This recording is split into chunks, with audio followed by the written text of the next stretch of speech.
জানো তো, এটা আমার খুব ফেভারিট একটা ক্ল্যাচার, কিন্তু এটাকে যদি আমি আঙুলে লাগাই খুব ব্যথা হবে, এটা আমাকে হার্ট করবে। কিন্তু আমি যদি এটাকে টেনে সরিয়ে নিই, হ্যাঁ, ব্যথা তো হবেই, যন্ত্রণাও হবে অনেক, কিন্তু এটা আর আমাকে আঘাত করতে পারবে না।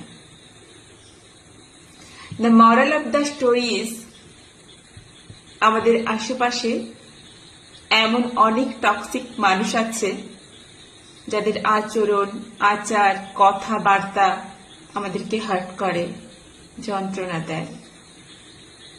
তাই সেই সব মানুষগুলোকেও এরকম ভাবে দূরে সরিয়ে দিয়ে নিজেকে আঘাত পাওয়ার হাত থেকে বাঁচাতে হয়। So bye bye toxic people.